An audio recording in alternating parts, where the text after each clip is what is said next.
Para dyan nabuntag, salamat sa pag-ari ni dyan, ma'am. Sa kuman, amo last meeting February 3. Ay, na rin nakalimutan ko. February 7 na namitingan namin sa federation regarding lagi sa umaabot na sa tourism na event. Namitingan namin sa LYDC sa Attorney Crane is ang update kung sa yung mga angay mo ng mga kabatanunan, ma'am. Hilabi na sa umaabot sa na National Arts Month. Sa Women's Month na karon March, ang sa mga initial na mga action plan na tagplanuhan. And then sa kuman gadyo, need pa na mo makipag-partner sa tourism ng mga activities kay nagsugod pa man kami, ma'am, labi na sa amo sa federation na wala pa kami kasugod, but we have initial action plan naman. Naghinahinay kami and we hope na masundan na mo ang mga plano para makatabang na kami sugod sa mga kabatanunan. Labi na sa line para kayo mga sa daghay mo mga plano, daghay mo gusto ma-change, and we hope na ang mga kabatanunan ko man magpinabangay o dili ilagi pang promise sa mga nailay nila ng mga barangay, na matuman nila, ma'am.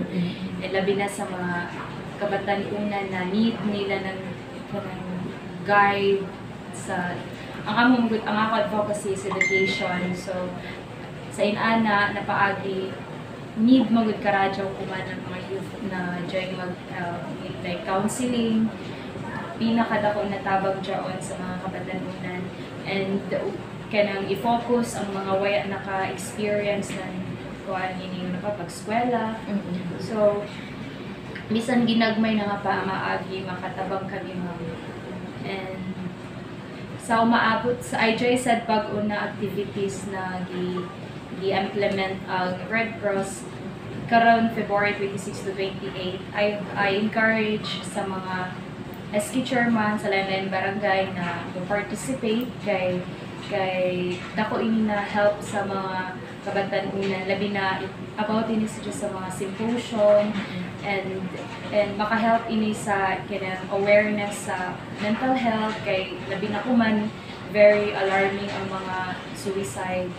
So we pasalamat kami sa Philippine Red Cross na sila nag-conduct ini na training program para maka-help sa mga kabatanunan. Ano sa inyo ka pizza? Sa February 26 to 28, sir. Ang inyong venue? Ang venue is sa 3rd floor sa SP. Diri sa taas. So kay bali expected na to na mga mo join is mga SK chairman. SK chairman. SK sa council, sa tanan na members and chairman. Oo. Like bisan kinsa like ay namagay age 18 to 30 pwede ka radyo mo appeal. May bracket sa yes, age. Oo. Sa lain pa kay labi ko man kay naay ato division meet no na nag-host nato sa Luzon na Alegria. So how's your participation about sa ato sa sports sa ato mga kabataan sa federation or sa ato mga sa barangay nato na kuan sa SK?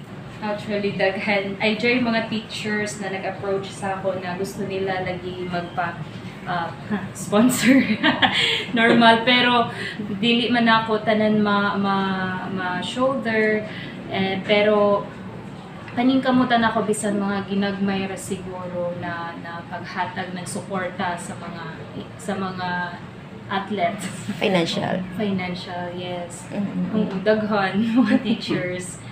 Pero dili lang ako mag-promise, pero panikamutan ako na makahatag kita bisan mga ginagmay na pamaagi. Sa bago pa man kagusod, ma'am, oo. Usay ato kuman una na proyekto na i-implementar ninyo? Actually, gusto ko gadyod na ining matagaan ng mga free wifi sa lain-lain na barangay. Pero ang ako ta nag-focus is ang island barangay kay lisod ka na dyan sa ila ang kuan internet. Amo may sad ila gajud laong pa Request. kay waya pa sab sa nakatisting ko no. Kaluoy sab pero amo dyan ang ato ini problema ang budget ko sa nato pag-apod-apod. Jay ay 54 good ka barangay ang diri sa Surigao. So dili tanan ma-cater pero siguro kuan ini ang ako plano ay ang amo plano sa federation naman ng mga officer na mag-joy amo barangay visiting and then para i-check nila kung sa mga angay dito ay kanang tabangan bisan gagmay ng mga kuan ba problema anam-anam ra anay kay dili gajud kayo ma'am dili gajud kaya na tananon pero ang island lagi gajud ang focus priority tapos ang ining mainland lang sila naligiran daw nila ng printer inana isa sabjaon na makatabang sa mga labi na sa mga student kuan kami ini ano pa majority gajud na mga student kami even ako so amo dyan and first project na nako na ika So napaabot na ba nato ini ma'am sa SPI na actually maghimo pa kami ng resolution yes ma'am kung i-approve kay nag-base naman sad kami sa budget na unsay janitoriya. As an advocate of education and advocacy, so how can you provide or inira na kanang na maitabang nato sa ato mga youth oo na aside dun sa printer taglaw nimo no o sa ato education na para easy na sa ilanan para sa ila material nan kuan so aside from that dao ba yung mga training or like ma-enhance man ng ila skills in terms of any field na ma-educate sila? Actually, the story sa bako dyan ni Kong regarding sa livelihood.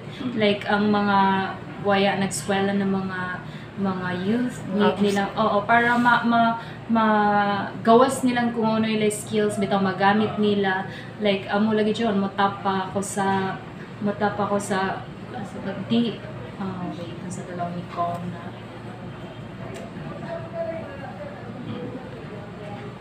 kalimutan ko DTI sa DTI sa livelihood yes sa livelihood DTI na matapa ko diha mag-ask ako kung unsay mga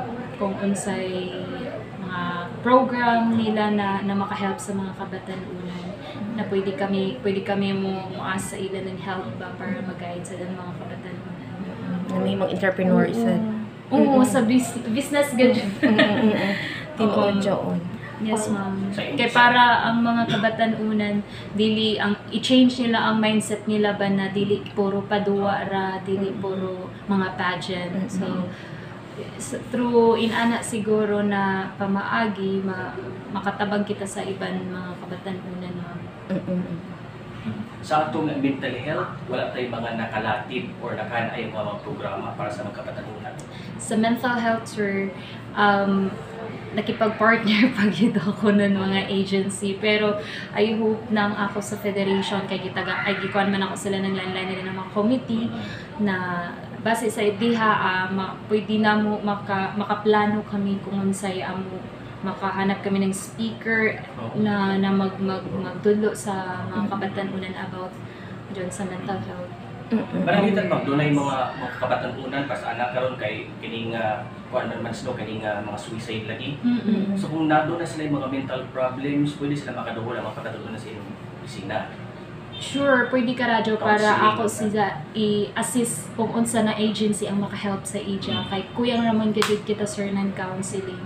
And ang makatabang sa ato ang mga hibayo, mga professional. So pwede ra ka radyo if ever jaon man open ka radyo doon. Yes, ma'am. Okay. Inira kan last minute sira ka na to mensahe ra ka nimo sa sa mga kabatan-onan, labi na inin sa ato matag barangay na katong focus ato sa mga out of school youth kay usually magud na sila murag nawad na sila hope no sa ilo po na katong sa ilo feeling ba no bagan di na sila ka eskwela tapos tungod sa kalisod kun unsay imo ikahatag na advice or how do we encourage them na to give them hope.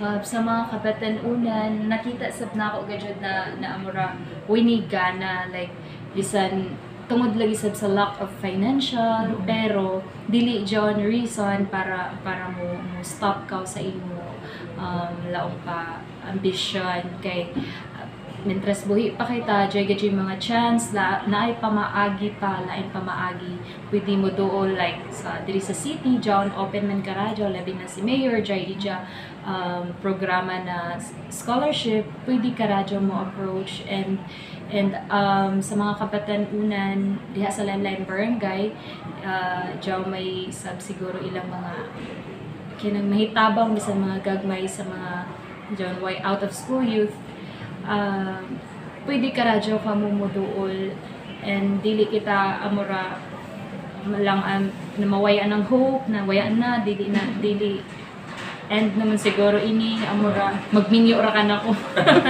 kay waya may ako kuan ining sustain sa ako pag-eskwela but dili jaon ang rason kay